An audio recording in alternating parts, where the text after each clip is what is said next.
It's story time with Uncle Bucky. This is The Books of Blood, another story, and it's a short story. It's adults only and pretty gruesome. Are you ready? This one's called The Midnight Meat Train.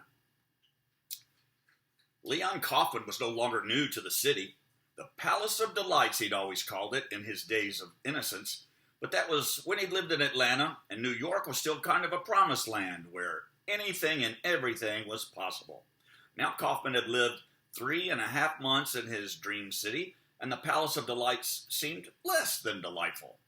Was it really only a season since he stepped out of Port Authority bus station and looked up 42nd Street toward the Broadway intersection? So short a time to lose so many treasured illusions. He was embarrassed now even to think of his naivete. It made him wince to remember how he had stood and announced aloud, "New York, I love you." Love, never.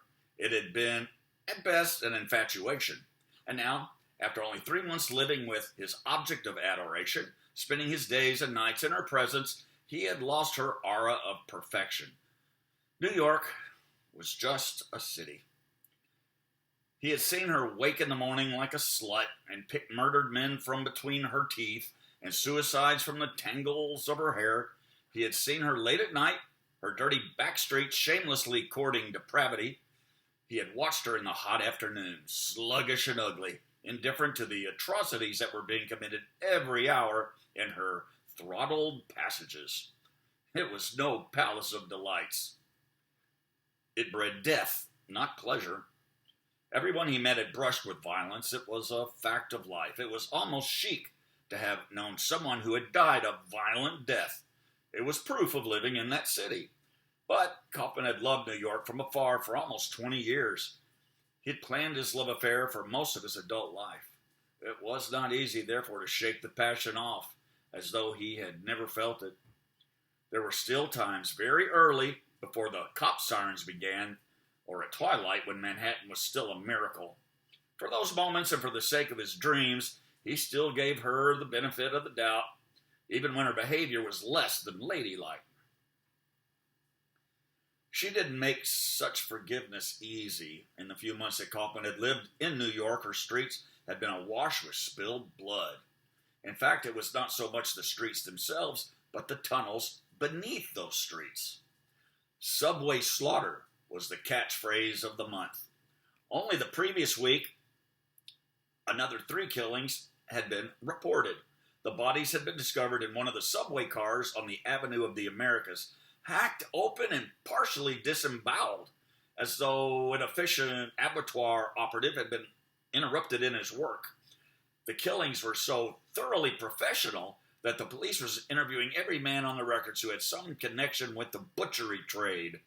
The meat packaging plants on the waterfront were being watched, the slaughterhouses scoured for clues. A swift arrest was promised, though none was made. This recent trio of corpses was not the first to be discovered in such a state.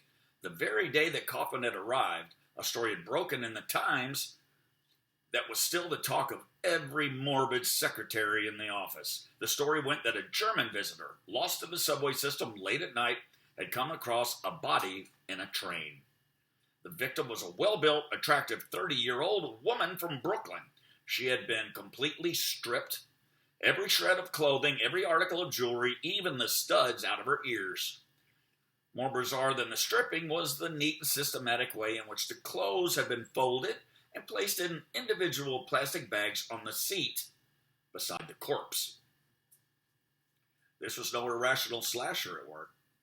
This was a highly organized mind, a lunatic with a strong sense of tidiness. Further, and yet more bizarre than the careful stripping, of course, was the outrage that had been perpetrated upon it. The reports claim, though the police department failed to confirm this, that the body had been meticulously shaved.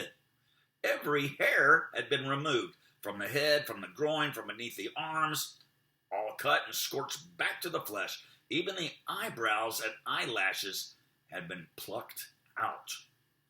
Finally, this all too naked slab had been hung by the feet from one of the holding handles set in the roof of the car, and a black plastic bucket lined with a black plastic bag had been placed beneath the corpse to catch the steady fall of blood from its wounds. In that state, stripped, shaved, suspended, and practically bled white, the body of Loretta Dyer had been found.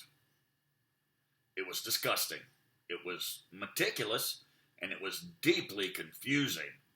There had been no rape, nor any sign of torture. The woman had been swiftly and efficiently dispatched as though she was a piece of meat, and the butcher was still loose. The city fathers, in their wisdom, declared a complete close down on the press reports of the slaughter. It was said that the man who had found the body was in protective custody in New Jersey, out of sight of inquiring journalists. But the cover-up had failed. Some greedy cop had leaked the salient details to a reporter from the Times. Everyone in New York now knew the horrible story of the slaughters. It was a topic of conversation in every deli and bar, and of course, on the subway. But Loretta Dyer was only the first. Now 3 more bodies had been found in identical circumstances, though the work had clearly been interrupted on this occasion. Not all the bodies had been shaved, and the jugulars had not been severed to bleed them. There was another more significant difference in the discovery. It was not a tourist who had stumbled on the site. It was a reporter from the New York Times. Kaufman surveyed the report that sprawled across the front page of the newspaper. He had no prurient interest in the story. Unlike his elbow mate along the counter of the deli, all he felt was a mild disgust that made him push his plate of overcooked eggs aside. It was simply further proof of the city's decadence. He could take no pleasure in her sickness. Nevertheless, being human, he could not entirely ignore the gory details on the page in front of him. The article was unsensationally written, but the simple clarity of the style made the subject seem more appalling. He couldn't help wondering, too, about the man behind the atrocities. Was there one psychotic loose, or several, each inspired to copy the original murder? Perhaps this was only the beginning of the horror. Maybe more murders would follow, until at last a murderer, in his exhilaration or exhaustion, would step beyond caution and be taken. Until then, the city, Kaufman's adored city, would live in a state somewhere between hysteria and ecstasy. At his elbow, a bearded man knocked over Kaufman's coffee. "Shit," he said. Kaufman shifted on his stool to avoid the dribble of coffee running off the counter. "Shit," the man said again. "No harm done," said Kaufman. He looked at the man with a slightly disdainful expression on his face. The clumsy bastard was attempting to soak the coffee with a napkin, which was turning to mush as he did so. Kaufman found himself wondering if this oaf, with his florid cheeks and his uncultivated beard, was capable of murder. Was there any sign on that overfed face, any clue in the shape of his head or in the turn of his small eyes that gave his true nature away? The man spoke. "Want another?" Kaufman shook his head. "Coffee? Regular? Dark?" the oaf said to the girl behind the counter. She looked up from cleaning the grill of cold fat. "Huh? Coffee, you deaf?" The man grinned at Kaufman. "Deaf," he said. Kaufman noticed he had 3 teeth missing from his lower jaw. "Looks bad, huh?" he said. What did he mean, the coffee? Or the absence of his teeth? 3 people like that, carved up. Kaufman nodded. "Makes you think," he said. "Sure. I mean, it's a cover-up, isn't it? They know who did it." This conversation's ridiculous, thought Kaufman. He took off his spectacles and pocketed them. The bearded face was no longer in focus. That was some improvement, at least. "Bastards," he said. "Fucking bastards, all of them. I'll lay you anything. It's a cover-up." "Of what?"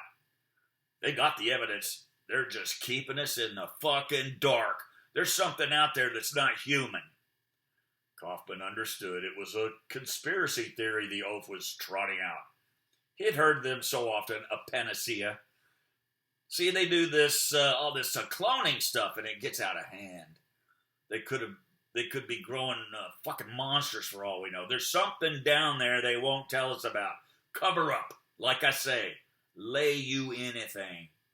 Kaufman found the man's certainty attractive. Monsters on the prowl, 6 heads, a dozen eyes. Why not? He knew why not, because that excused his city. That took her off the hook. And Kaufman believed in his heart that the monsters to be found in the tunnels were perfectly human.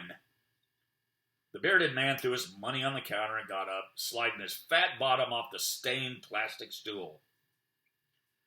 Probably a fucking cop, he said as his parting shot. Tried to make a fucking hero, made a fucking monster instead. He grinned grotesquely. Lay you anything. He continued and lumbered out without another word. Kaufman slowly exhaled through his nose, feeling the tension in his body abate. He hated that sort of confrontation. It made him feel tongue-tied and ineffectual. Come to think of it, he hated that kind of man, the opinionated brute that New York bred so well. It was coming up to 6 when Mahogany awoke. The morning rain had turned into a light drizzle by twilight. The air was about as clear-smelling as it ever got in Manhattan. He stretched on his bed, threw off the dirty blanket, and got up for work. In the bathroom, the rain was dripping on the box of the air conditioner, filling the apartment with a rhythmical slapping sound. Mahogany turned on the television to cover the noise, uninterested in anything it had to offer. He went to the window. The street, 6 floors below, was thick with traffic and people. After a hard day's work, New York was on its way home, to play, to make love. People were streaming out of their offices and into their automobiles. Some would be testy after a day's sweaty labor in a badly aired office. Others, benign as sheep, would be wandering home down the avenues, ushered along by a ceaseless current of bodies. Still others, even now, would be cramming on to the subway, blind to the graffiti on every wall, deaf to the babble of their own voices, and to the cold thunder of the tunnels. It pleased Mahogany to think of that. He was, after all, not one of the common herd. He could stand at his window and look down on 1,000 heads below him and know he was a chosen man. He had deadlines to meet, of course, like the people in the street, but his work was not their senseless labor. It was more like a sacred duty. He needed to sleep and live and shit like them too, but it was not a financial necessity that drove him, but the demands of history. He was in a great tradition that stretched further back than America. He was a night stalker like Jack the Ripper, like Guy del Rey, a living embodiment of death, a wraith with a human face. He was a haunter of sleep and an awakener of terrors. The people below him could not know his face, nor would care to look twice at him, but his stare caught them and weighed them up, selecting only the ripest from the passing parade, choosing only the healthy and the young to fall under his sanctified knife. Sometimes Mahogany longed to announce his identity to the world, but he had responsibilities and they bore on him heavily. He couldn't expect fame. His was a secret life, and it was merely pride that longed for recognition. After all, he thought, does the beef salute the butcher as it throbs to its knees? All in all, he was content. To be part of that great tradition was enough, would always have to remain enough. Recently, however, there had been discoveries. They weren't his fault, of course. Nobody could possibly blame him, but it was a bad time. Life was not as easy as it had been 10 years ago. He was that much older, of course, and that made the job more exhausting, and more the obligations weighed on his shoulders. He was a chosen man, and that was a difficult privilege to live with. He wondered now and then if it wasn't time to think about training a younger man for his duties. There would need to be consultations with the fathers, but sooner or later a replacement would have to be found, and it would be, he felt, a criminal waste of his experience not to take on an apprentice. There were so many felicities he could pass on. The tricks of the extraordinary trade, the best way to stalk, to cut, to strip, to bleed. The best meat for the purpose. The simplest way to dispose of the remains. So much detail, so much accumulated expertise. Mahogany wandered into the bathroom and turned on the shower. As he stepped in, he looked down at his body. The small paunch, the graying hairs on his sagging chest, the scars, the pimples that littered his pale skin. He was getting old. Still, tonight, like every other night, he had a job to do. Kaufman hurried back into the lobby with his sandwich, turning down his collar and brushing rain off of his hair. The clock above the elevator read 7:16. He would work through until 10, no later. The elevator took him up to the 12th floor and to the Pappas offices. He traipsed unhappily through the maze of empty desks and hooded machines to his little territory, which was still illuminated. The women who cleansed the offices were chatting down the corridor. Otherwise, the place was lifeless. Took off his coat, shook the rain off it as best he could, and hung it up. Then he sat down in front of the piles of orders he had been tussling with for the best part of 3 days and began work. It would only take one more night's labor, he felt sure, to break the back of the job, and he found it easier to concentrate without the incessant clatter of typists and typewriters on every side. He unwrapped his ham on whole wheat with extra mayonnaise and settled in for the evening. It was 9 now. Mahogany was dressed for the night shift. He had his usual sober suit on with the brown tie neatly knotted, his silver cufflinks, a gift from his first wife, placed in the sleeves of his immaculately pressed shirt, his thinning hair gleaming with oil, his nails snipped and polished, his face flushed with cologne. His bag was packed, the towels, the instruments, the chain mail apron. He checked his appearance in the mirror. He could, he thought, still be taken for a man of 45, 50 at the outside. As he surveyed his face, he reminded himself of his duty. Above all, he must be careful. There would be eyes on him every step of the way, watching his performance tonight and judging it. He must walk out like an innocent, arousing no suspicion. If they only knew, he thought, the people who walked and ran and skipped past him on the streets, who collided with him without apology, who met his gaze with contempt, who smiled at his bulk, looking uneasy at his ill-fitting suit. If only they knew what he did, what he was, and what he carried. Caution, he said to himself, and turned off the light. The apartment was dark. He went to the door and opened it. Used to walking in blackness, happy in it. The rain clouds had cleared entirely. Mahogany made his way down Amsterdam toward the subway at 145th Street. Tonight he'd take the Avenue of the Americas again, his favorite line and often the most productive.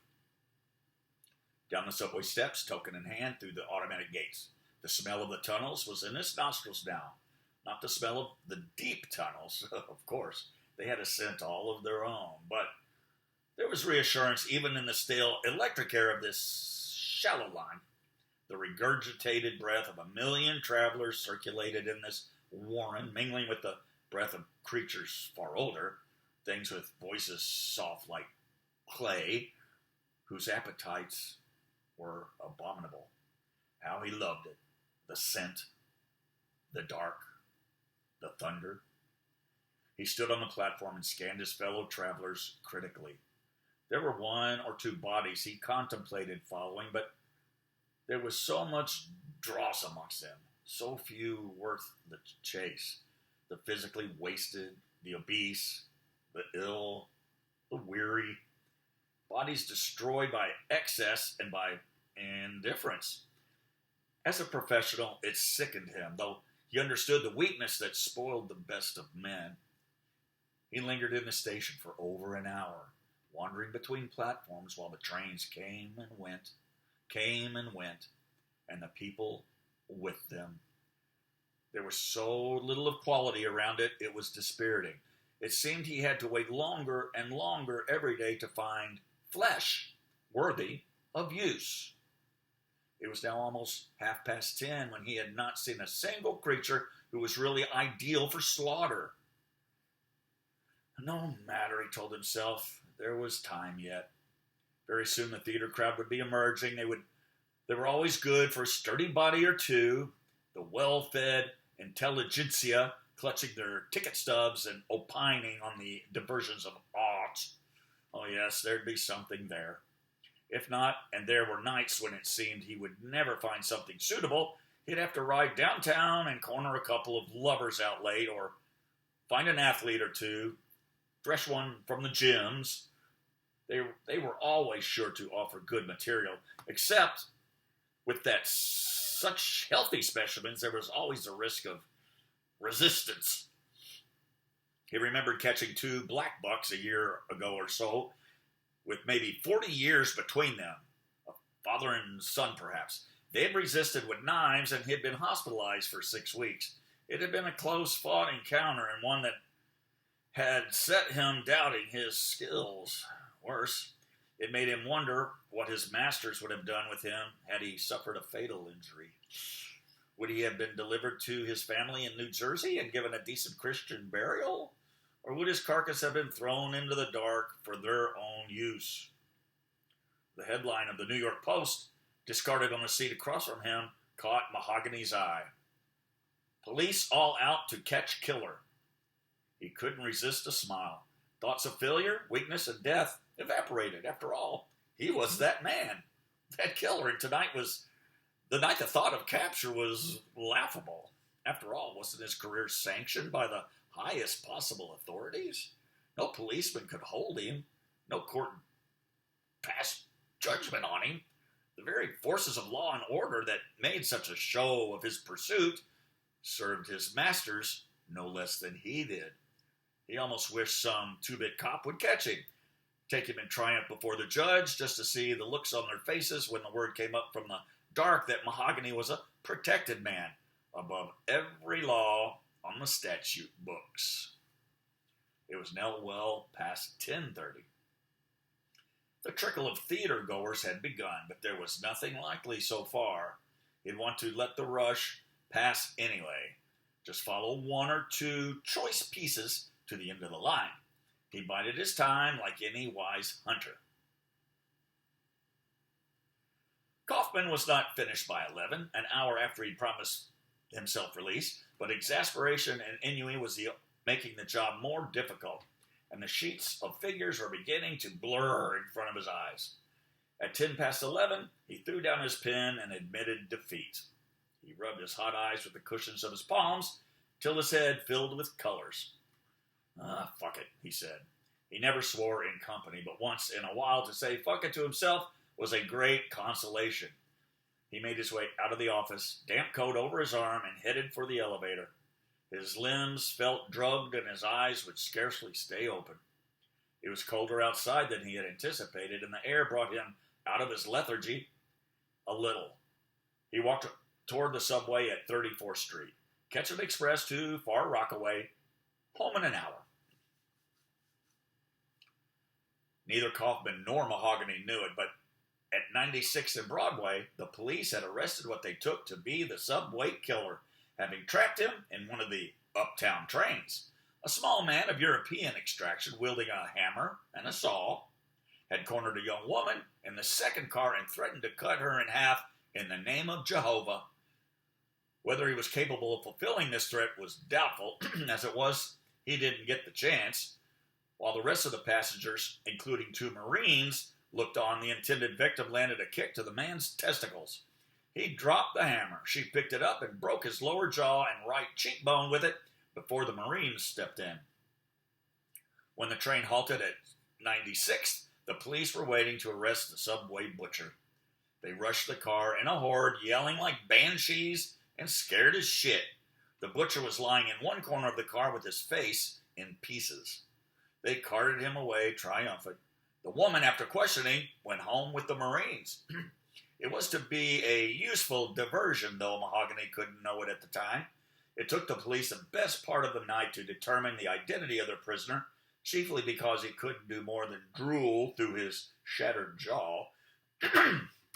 It wasn't until 3:30 in the morning that one, Captain Davis, coming on duty, recognized the man as a retired flower salesman from the Bronx called Hank Vasarely.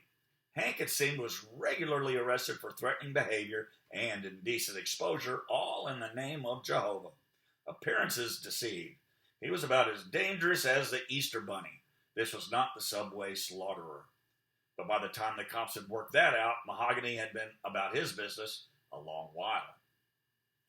It was 11:15 when Kaufman got on the express through to Mott Avenue.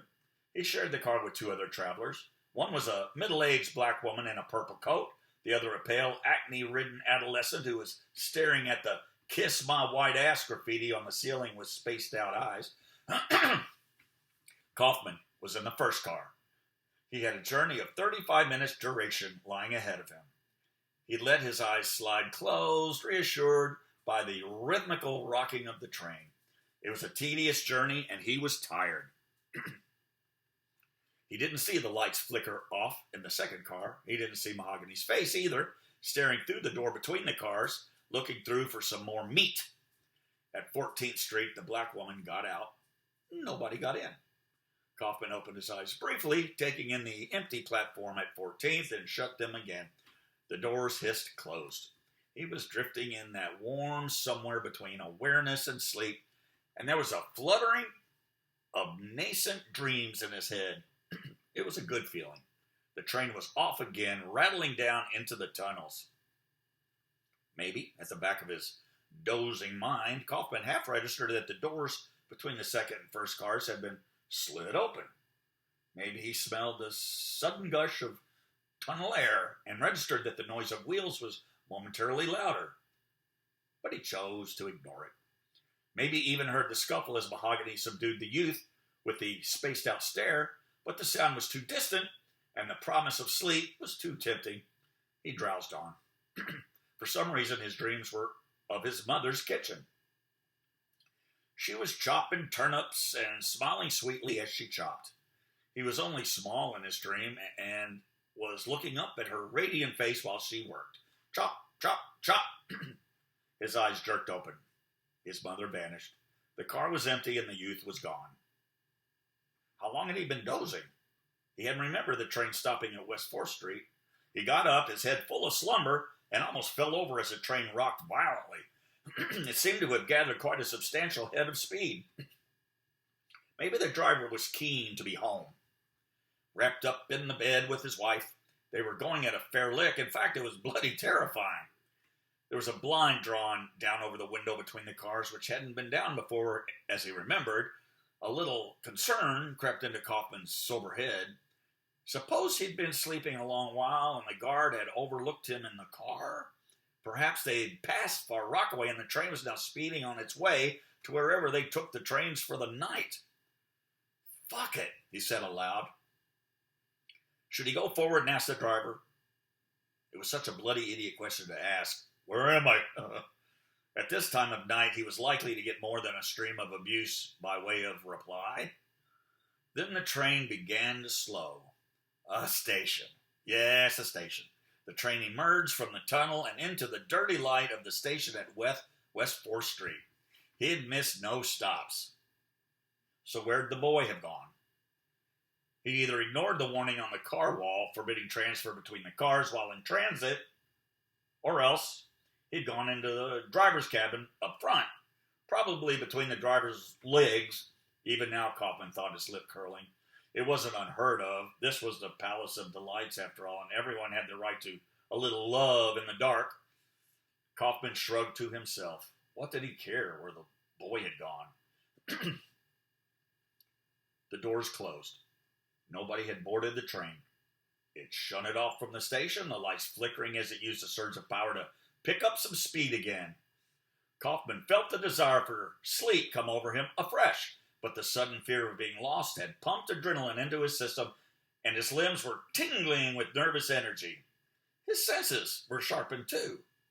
Even over the clatter and the rumble of the wheels on the tracks, he heard the sound of tearing cloth coming from the next car.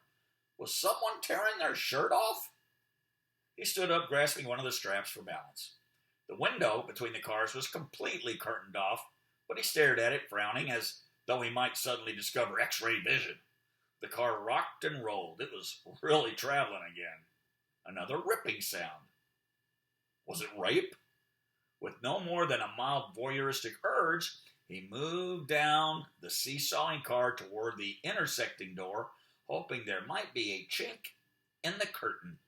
His eyes were still fixed on the window when he failed to notice the splatters of blood he was treading in, until his heel slipped.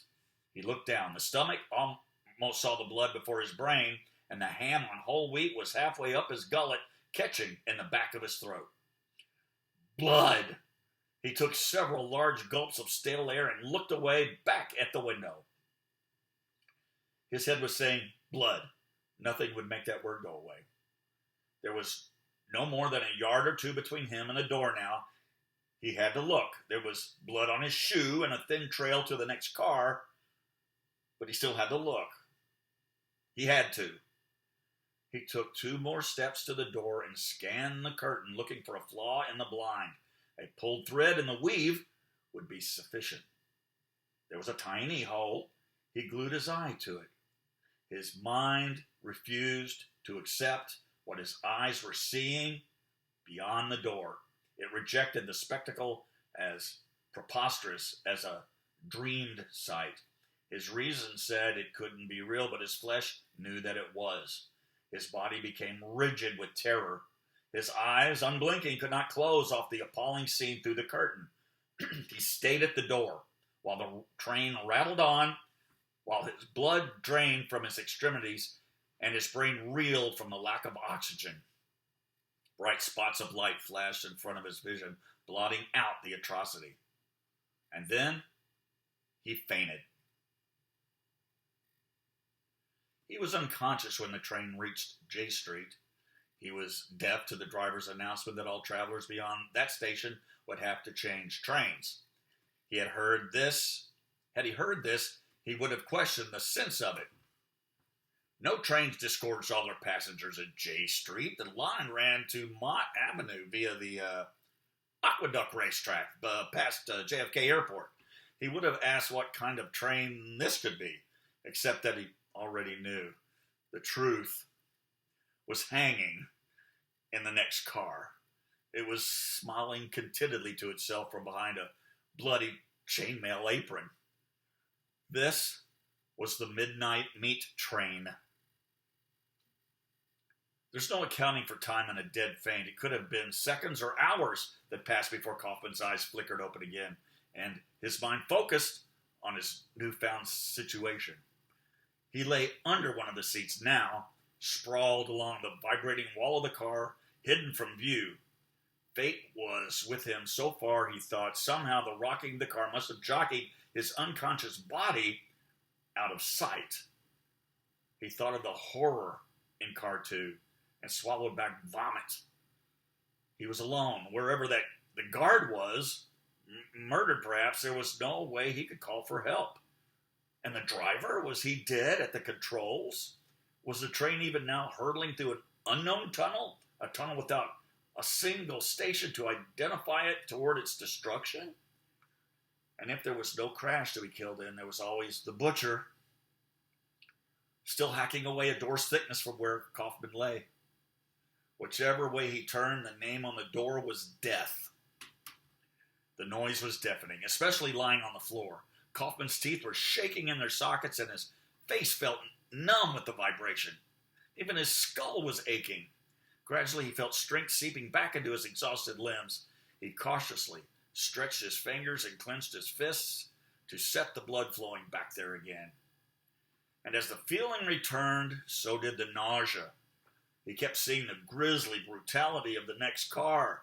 He'd seen photographs of murder victims before, of course, but these were no common murders. He was in the same train as the subway butcher, the monster who strung his victims up by the feet from the straps, hairless and naked. How long would it be before the killer stepped through that door and claimed him? He was sure that if the slaughterer didn't finish him, expectation would. He heard movement beyond the door.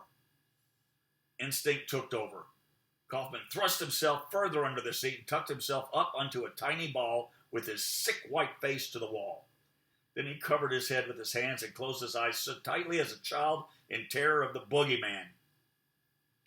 The door was slid open. Click! Whoosh! A rush of air up from the rails. It smelled stronger than any Kaufman had smelled before, and colder. This was somehow primal air in his nostrils. Hostile and unfathomable air. It made him shudder. The door closed. Click! The butcher was close. Kaufman knew it. He could be standing no more than a matter of inches from where he lay. Was he even now looking down at Kaufman's back? Even now, bending knife in hand to scoop Kaufman out of his hiding place like a snail hooked from its shell? Nothing happened. He felt no breath on his neck. His spine was not slit open. There was simply a clatter of feet close to Kaufman's head. Then that same sound receding. Kaufman's breath, held in his lungs until they hurt, was expelled in a rasp between his teeth. Mahogany was almost disappointed that the sleeping man had alighted at the West 4th Street. He was hoping for just one more job to do that night to keep him occupied while they descended. But no, the man was gone. The potential victim hadn't looked that healthy anyway, he thought to himself. He was some anemic Jewish accountant, probably. The meat wouldn't have been of any quality. Mahogany walked the length of the car to the driver's cabin. He'd spent the rest of the journey there. My Christ, thought Kaufman, he's going to kill the driver. He heard the cabin door open, then the voice of the butcher, low and hoarse. Hi. Hi. They knew each other. All done? All done. Kaufman was shocked by the banality of the exchange. All done? What did that mean, all done?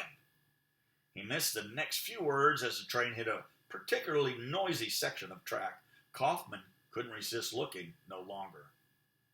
Wearily, he uncurled himself and glanced over his shoulder down the length of the car. All he could see was the butcher's legs and the bottom of the open cabin door. Damn, he wanted to see the monster's face again. There was laughter now. Kaufman calculated the risks of his situation, the mathematics of panic. If he remained where he was, sooner or later the butcher would glance down at him, and he'd be mincemeat. On the other hand, if he were to move from his hiding place, he could risk being seen and pursued. Which was worse, stasis and meeting his death trapped in a hole, or making a break for it and confronting his maker in the middle of a car. Kaufman surprised himself with his mettle. He'd move. Infinitesimally, slowly he crawled out from under the seat, watching the butcher's back every minute as he did so. Once out, he began to crawl toward the door. Each step he took was a torment, but the butcher seemed far too engrossed in his conversation to turn around. Kaufman had reached the door. He began to stand up, trying all the while to prepare himself for the sight he would meet in car 2. The handle was grasped, and he slid the door open.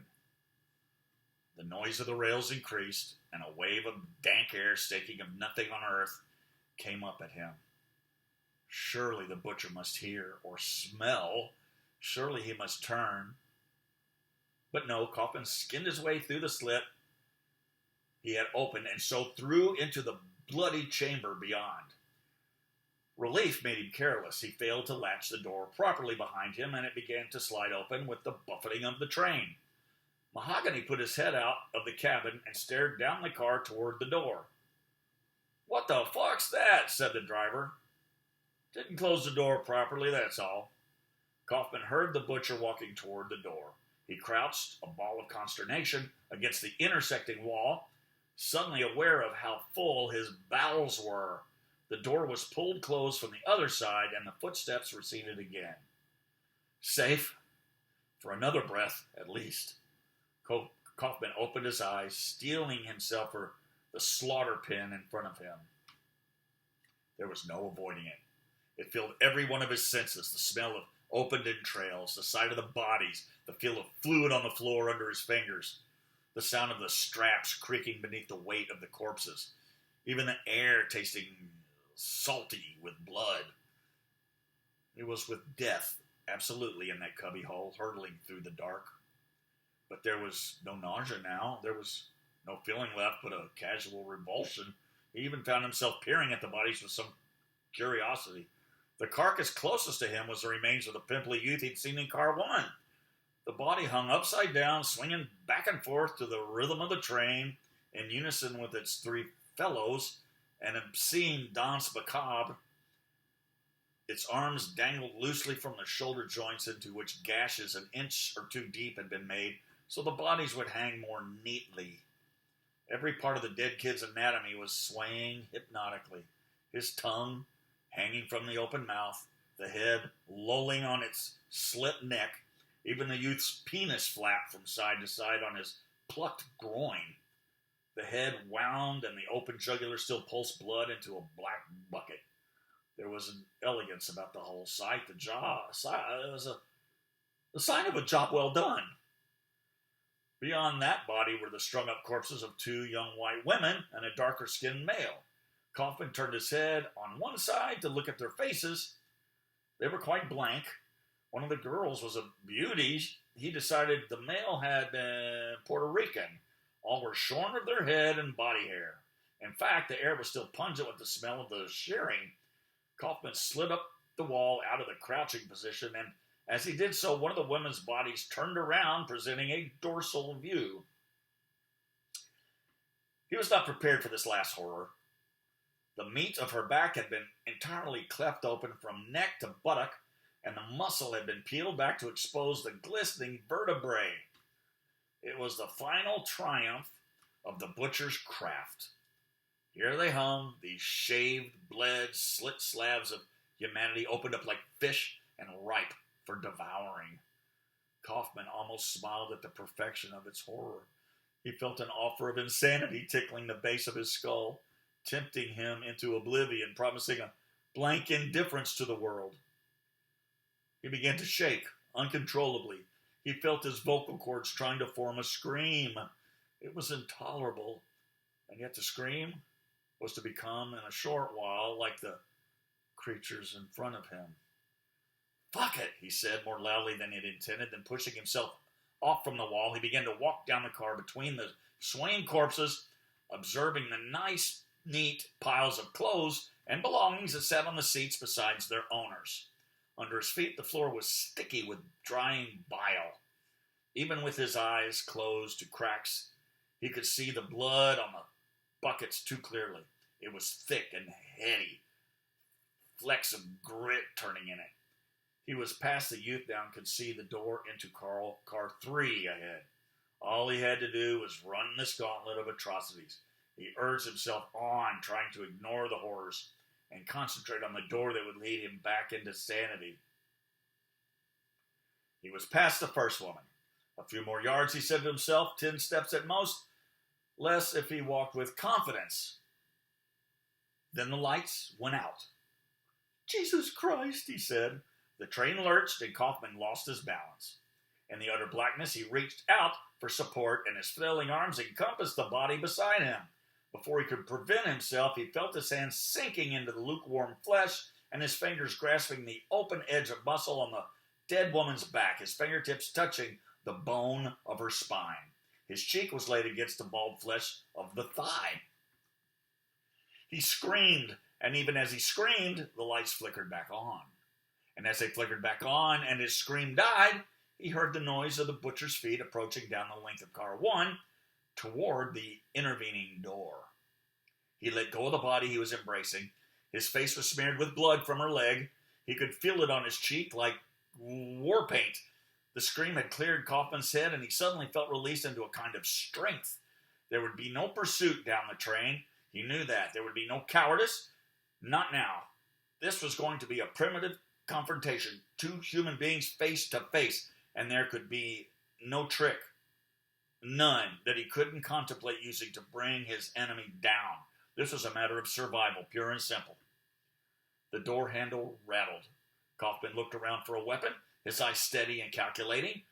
His gaze fell upon the pile of clothes beside the Puerto Rican's body.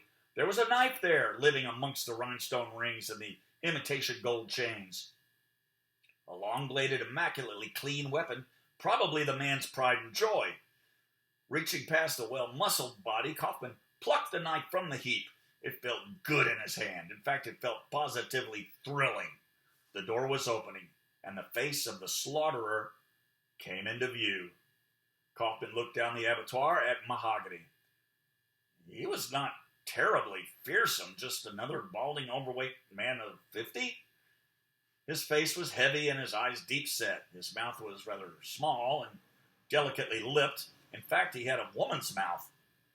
Mahogany could not understand where this intruder had appeared from, but he was aware that it was another oversight, another sign of his increasing incompetence. He must dispatch this ragged creature immediately.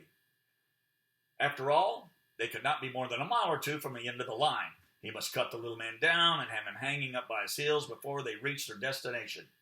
He moved into car 2. "You were asleep," he said, recognizing Kaufman. "I saw you." Kaufman said nothing. "You should have left the train. What were you trying to do, hide from me?" Kaufman still kept his silence. Mahogany grasped the hand of the cleaver hanging from his well-used leather belt. It was dirty with blood, as was his chainmail apron, his hammer, and his saw. "As it is," he said, "I'll have to do away with you." Kaufman raised the blade. It looked a little small beside the butcher's paraphernalia. "Fuck it," he said. Mahogany grinned at the little man's pretensions to defense. "You shouldn't have seen this. It's not for the likes of you," he said, taking another step towards Kaufman. "It's secret." "Oh, so he's the divinely inspired type, is he?" thought Kaufman. That explains something. "Fuck it," he said again. The butcher frowned. He didn't like the little man's indifference to his work, to his reputation. "We all have to die sometime," he said. "You should be well pleased. You're not going to be burned up like most of them. I can use you to feed the fathers." Kaufman's only response was a grin. He was past being terrorized by this gross, shambling hulk. The butcher unhooked the cleaver from his belt and brandished it. "A dirty little Jew like you," he said, "should be thankful to be useful at all. Meat's the best you can aspire to." Without warning, the butcher swung. The cleaver divided the air at some speed, but Kaufman stepped back. The cleaver sliced his coat arm and buried itself into the Puerto Rican shank. The impact half severed the leg, and the weight of the body opened the gash even further. The exposed meat of the thigh was like prime steak, succulent and appetizing. The butcher started to drag the cleaver out of the wound, and in that moment, Kaufman sprang. The knife sped toward Mahogany's eye, but an air of judgment buried it instead in his neck. It transfixed the column and appeared in a little gout of gore on the other side. Straight through, in one stroke, straight through. Mahogany felt the blade in his neck as a choking sensation, almost as though he had caught a chicken bone in his throat. He made a ridiculous, half-hearted coughing sound. Blood issued from his lips, painting them like lipstick on his woman's mouth. The cleaver clattered to the floor. Kaufman pulled out the knife. The 2 wounds spouted little arcs of blood. Mahogany collapsed to his knees, staring at the knife that had killed him. The little man was watching him quite passively. He was saying something, but Mahogany's ears were deaf to the remarks as though he was underwater. Mahogany suddenly went blind. He knew with a nostalgia for his senses that he would not see or hear ever again. This was death. It was on him for certain. His hands still felt the weave of his trousers, however, and the hot splashes on his skin. His life seemed to totter on his tiptoes, while the fingers grasped at one last sense. Then his body collapsed, and his hands, and his life, and his sacred duty folded up under a weight of gray flesh. The butcher was dead. Kaufman dragged gulps of stale air into his lungs and grabbed one of the straps to steady his reeling body. Tears blotted out the shambles he stood in. A time passed. He didn't know how long. He was lost in a dream of victory. Then the train began to slow. He felt and heard the brakes being applied. The hanging bodies lurched forward as the careering train slowed, its wheels squealing on rails that were sweating slime. Curiosity overtook Kaufman. Would the train shunt into the butcher's underground slaughterhouse, decorated with the meats he had gathered through his career? And the laughing driver, so indifferent to the massacre. What would he do once the train had stopped? Whatever happened now was academic. He could face anything at all. Watch and see. The loudspeaker crackled, the voice of the driver. We're here, man. Better take your place, eh? Take your place? What did that mean? The train had slowed to a snail's pace. Outside the windows, everything was as dark as ever.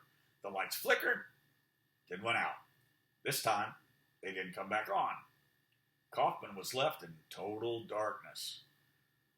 We'll be out in half an hour, the loudspeaker announced, so like any station report. The train had come to a stop. The sound of its wheels on the tracks, the rush of its passage, which Kaufman had grown so used to, were suddenly absent. All he could hear was the hum of the loudspeaker. He could still see nothing at all. Then, a hiss. The doors were opening. A smell entered the car, a smell so caustic that Kaufman clapped his hand over his face to shut it out. He stood in silence, hand to mouth, for what seemed a lifetime. See no evil, hear no evil, speak no evil. Then there was a flicker of light outside the window. It threw the door frame into silhouette, and it grew stronger by degrees. Soon there was sufficient light in the car for Kaufman to see the crumbled body of the butcher at his feet, and the sallow sides of meat hanging on every side of him. There was a whisper, too, from the dark outside the train, a gathering of tiny noises, like the voices of beetles. In the tunnel, shuffling toward the train, were human beings. Kaufman could see their outlines now. Some of them carried torches, which burned with a dead brown light. The noise was perhaps their feet on the damp earth, or perhaps their tongues clicking, or both. Kaufman wasn't as naive as he'd been in an hour before. Could there be any doubt as to the intention these beings had coming out of the blackness toward the train? The butcher had slaughtered the men and women as meat for these cannibals. They were coming like diners at the dinner gong to eat in this restaurant car. Kaufman bent down and picked up the cleaver the butcher had dropped. The noise of the creature's approach was louder every moment. He backed down the car away from the open doors, only to find that the doors behind him were also open, and there was a whisper of approach there, too. He shrank back against one of the seats and was about to take refuge under them when a hand, thin and frail to the point of transparency, appeared around the door. He could not look away. Got a dry throat.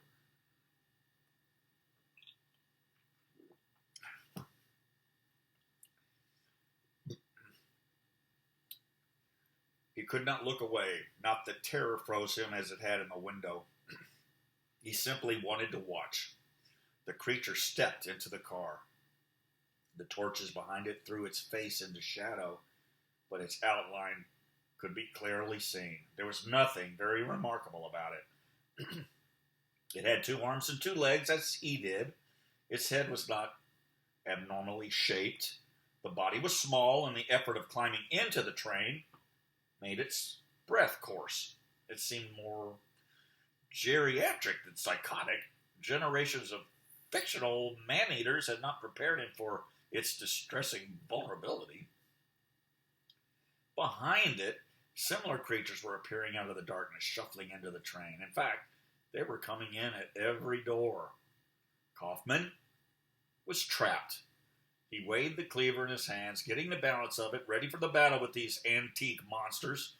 A torch had been brought into the car, and it illuminated the faces of the leaders. They were completely bald. The tired flesh of their faces was pulled tight over their skulls so that it shone with tension. There were stains of decay and disease on their skin, and in places the muscle had withered into a black pus through which the bone of cheek or temple was showing. Some of them were naked as babies, their pulpy, syphilitic bodies scarcely sexed. What had been breasts were leathery bags hanging off the torso, the genitalia shrunken away.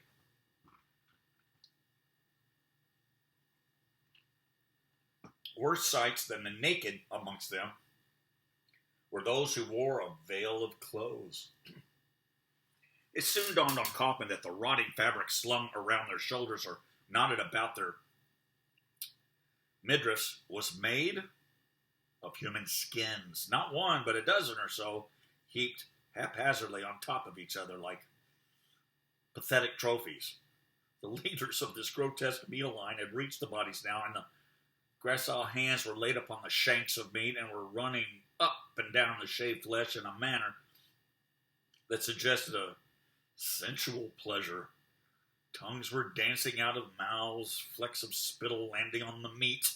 The eyes of the monsters were flickering back and forth with hunger and excitement. Eventually, one of them saw Kaufman. Its eyes stopped flickering for a moment and fixed on him. A look of inquiry came over the face, making a parody of puzzlement. "You," it said. The voice was as wasted as the lips it came from. Kaufman raised the cleaver a little, calculating his chances. There were perhaps 30 of them in the car with him, and many more outside, but they looked so weak, and they had no weapons but their skin and bones. The monster spoke again, its voice quite well modulated, when it found itself the piping of a once cultured, once charming man. "You came after the other, yes?" It glanced down at the body of Mahogany. It had clearly taken in the situation very quickly. "Old anyway," it said, its watery eyes back on Kaufman, studying him with care. "Fuck you," said Kaufman. The creature attempted a wry smile, but it had almost forgotten the technique, and the result was a grimace, which exposed a mouthful of teeth that had been systematically filed into points. "You must now do this for us," it said through the bestial grin. "We cannot survive without food." The hand patted the rump of human flesh. Kaufman had no reply to that idea. He just stared in disgust as the fingernails slid between the cleft and the buttocks, feeling the swell of tender muscle. "It disgusts us no less than you," said the creature, "but we're bound to eat this meat, or we die. God knows, I have no appetite for it." The thing was drooling, nevertheless. Kaufman found his voice. It was small, more with a confusion of feelings than with fear. "What are you?" He remembered the bearded man in the deli. "Are you accidents of some kind?" "We are the city fathers," the thing said, "and mothers, and daughters, and sons. The builders, the lawmakers. We made this city." "New York," said Kaufman. "The Palace of Delight." "Before you were born, before anyone living was born." As it spoke, the creature's fingernails were running up under the skin of the split body and were feeling the thin, elastic layer off the luscious brawn. Behind Kaufman, the other creatures had begun to unhook the bodies from the straps, their hands laid in that same delighting manner on the smooth breasts and flanks of flesh. These too had begun skinning the meat. "You will bring us more," the father said. "More meat for us. The other one was weak." Kaufman stared in disbelief. "Me," he said, "feed you? What do you think I am?" "You must do this for us and for those older than us, for those born before the city was thought of, when America was a timberland and desert." The fragile hand gestured out of the train. Kaufman's gaze followed the pointing finger into the gloom. There was something else outside the train, which he had failed to see before, much bigger than anything human.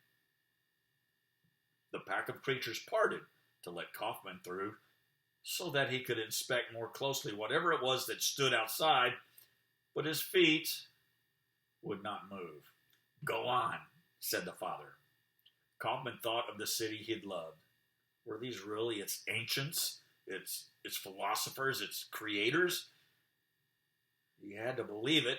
Perhaps there were people on the surface, bureaucrats, politicians, authorities of every kind who knew this horrible secret and whose lives were dedicated to preserving these abominations, feeding them as savages feed lambs to their gods. There was a horrible familiarity about this ritual. It rang a bell, not in Kaufman's conscious mind, but in his deeper, older self. His feet no longer obeying his mind, but his instinct to worship moved. He walked through the corridor of bodies and stepped out of the train. The light of the torches scarcely began to illuminate the limitless darkness outside. The air seemed solid. It was thick with the smell of ancient earth. But Kaufman smelled nothing. His head bowed. It was all he could do to prevent himself from fainting again. It was there, the precursor of man, the original American, whose homeland this was before Passamaquoddy or Cheyenne. Its eyes, if it had eyes, were on him. His body shook, his teeth chattered. He could hear the noise of its anatomy, ticking, crackling, sobbing. It shifted a little in the dark. The shape, the sound of its movement was awesome, like a mountain sitting up. Kaufman's face was raised to it, and without thinking about what he was doing or why, he fell to his knees in the shit in front of the Father of Fathers. Every day of his life had been leading to this day, every moment quickening to this incalculable moment of holy terror. Had there been sufficient light in that pit to see the whole, perhaps the tepid heart would have burst. As it was, he felt it flutter in his chest as he saw what he saw. It was a giant, without head or limb, without a feature that was analogous to human, without an organ that made sense or senses. If it was like anything, it was like a shoal of fish, 1,000 snouts all moving in unison, budding, blossoming, and withering rhythmically. It was iridescent, like a mother of pearl, but it was sometimes deeper than any color Kaufman knew or could put a name to. That was all Kaufman could see, and it was more than he wanted to see. There was much more in the darkness, flickering and flapping. But he could look no longer. He turned away, and as he did so, a football was pitched out of the train and rolled to a halt in front of the Father. At least he thought it was a football until he peered more attentively at it and recognized it as a human head. The head of the butcher. The skin of the face had been peeled off in strips. It glistened with blood as it lay in front of its lord. Kaufman looked away and walked back onto the train.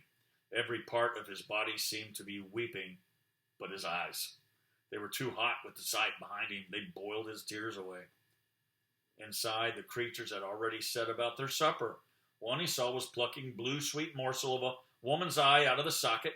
Another one had a hand in its mouth. At Kaufman's feet lay the butcher's headless corpse, still bleeding profusely from where its neck had been bitten through. The little Father who had spoken earlier stood in front of Kaufman. "Service?" it asked gently, as you might ask a cow to follow you. Kaufman was staring at the cleaver, the butcher's symbol of office. The creatures were leaving the car now, dragging the half-eaten bodies after them. As the torches were taken out of the car, darkness was returning. But before the lights had completely disappeared, the Father reached out and took hold of Kaufman's face, thrusting him round to look at himself in the filthy glass of the car window. It was a thin reflection, but Kaufman could see quite well enough how changed he was. Whiter than any living being should be, covered in grime and blood. The Father's hand still gripped Kaufman's face, and his forefinger hooked into his mouth and down his gullet, the nails scoring the back of his throat.